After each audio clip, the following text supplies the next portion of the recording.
Hello and welcome to Passing the Torch, an online Bible study with your host and teacher, Bob Clark. Of course, that's me. Today is our next installment of a series of shorter lessons that we've been calling Bible Bites that make you go, Today we're going to be talking about Abraham and the problems in the Middle East. We'll have a little bit of extra on the end of this about the name of Abraham. So you may have heard the song, Father Abraham had many sons had Father Abraham, and a few wives. So let's get into this. So there was Sarah, his wife, who was actually his half-sister. Well, we won't get into that right now. In Genesis 25:19, this is the genealogy of Isaac, Abraham's son. Abraham begat Isaac. Okay, so he had the son Isaac through Sarah. All right? Well, he also had Sarah's maidservant, Hagar, that Sarah had said, well, I'm not having any kids, so why don't you have a kid for me through my maidservant Hagar? That was a practice that they could do back then. And then, so we find out in Genesis 25:12. Now, this is genealogy of Ishmael, Abraham's son, whom Hagar, the Egyptian, Sarah's maidservant, bore to Abraham. So we have two sons, both of which have long lineages, okay? But then there's the sons of Keturah. Okay, so Abraham married his half-sister Sarah, or Sarai at the time. Name was changed to Sarah. She couldn't have any kids, or it didn't look like she could have any kids, but God had promised them. So Sarah comes up with this idea of letting Abraham father kids to Sarah through Hagar. But then Hagar gets kicked out along with Ishmael. Then Sarah winds up dying. Abraham remarries this woman named Keturah, which some tradition says that was actually Hagar, but with a different name. He would have known that, but it was just a different name for Hagar. Maybe, maybe not. But it says, Genesis 25:1, Abraham again took a wife, and her name was Keturah. She bore him Zimran, Jokshan, Midian, Ishbak, and Shua. So now he has more sons, all of which with a lineage leading back to Abraham. Well, there's also Genesis 25:5. And Abraham gave all that he had to Isaac. But Abraham gave gifts to the sons of the concubines which Abraham had. And while he was still living, he sent them eastward, away from Isaac his son, to the country of the east. So, sons of the concubines, is that talking about Keturah? Possibly, but it's plural on concubines. So, we don't know how many sons there are, but we know that there were a lot of children that came from Abraham. So, why do we have an Arab problem today? Well, we're going to read a few verses about it. It all has to do with, it's a family feud. All right?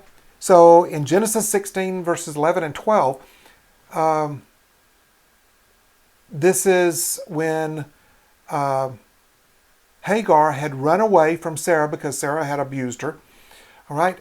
And the angel of the Lord said to her, to Hagar, Behold, you are with child, and you shall bear a son. You shall call his name Ishmael, because the Lord has heard your affliction. He shall be a wild man, and his hand shall be against every man, and every man's hand against him, and he shall dwell in the presence of all his brethren. Ishmael is one of the main places where the Arabs come from. And he shall be a wild man, and his hand shall be against every man. That describes, not all Arabs, but a lot of the Arabs, especially those that are Muslim. Let's keep going. What about, so Abraham had Isaac, who had Jacob and Esau. So Jacob is where we came, that Israel came from Jacob, right? Jacob's name was changed to Israel. But what about Esau? Esau, that's where the Edomites come from. That's the nation of Edom, or the Latin is Idumean. You may have heard that before, Idumean. All right? So King Herod, as a matter of fact, was Idumean. He was not Jewish. Genesis chapter 25, starting at verse 23. And the Lord said to her, that is to Rebekah, Isaac's wife. The Lord said to Rebekah, 2 nations are in your womb. 2 peoples shall be separated from your body. One people shall be stronger than the other. That's the Jews. That's Jacob's family. And the older shall serve the younger. Esau came out first, but he wound up being subservient, if you will, to Jacob. So when her days were fulfilled for her to give birth, indeed there were twins in her womb. And the first came out red. He was like a hairy garment all over. So they called his name Esau. Afterward his brother came out, and his hand took hold of Esau's heel. So his name was called Jacob, which means supplanter. Isaac was 60 years old when she bore them.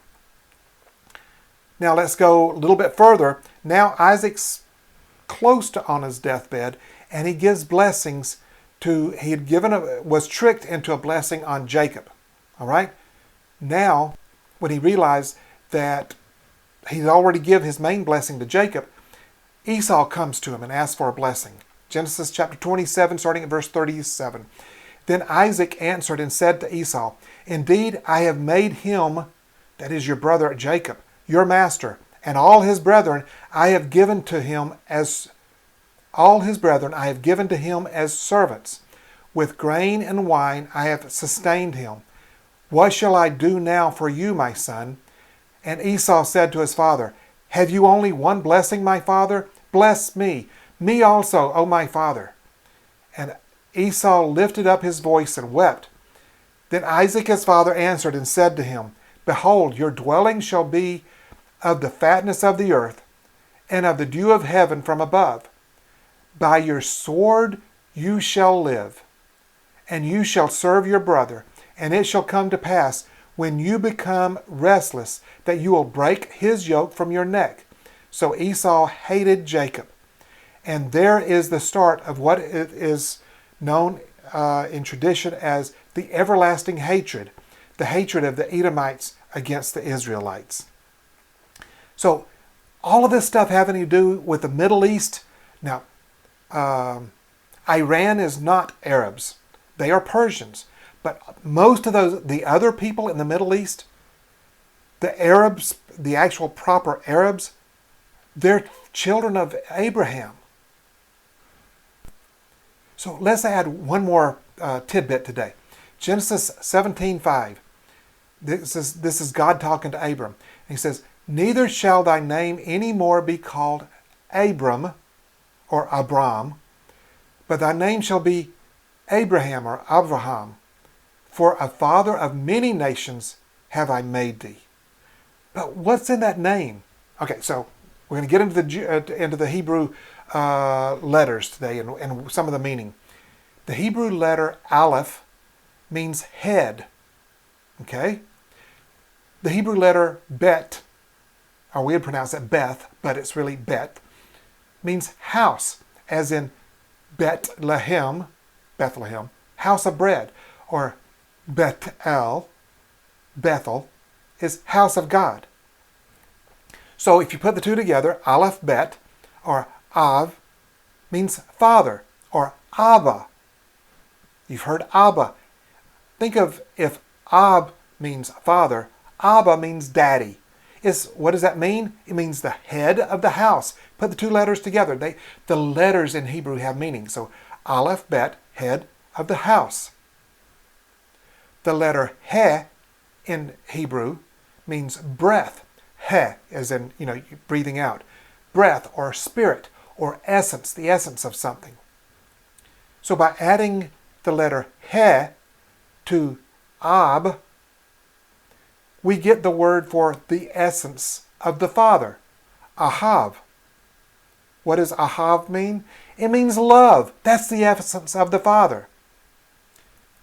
So when God changed the names of Abram and Sarai to Avraham and Sarah, he did it by adding his spirit, his essence to their being. Is that cool or what? And with that, there's Bible bites that make you go, We will see you next time on Passing the Torch. So long.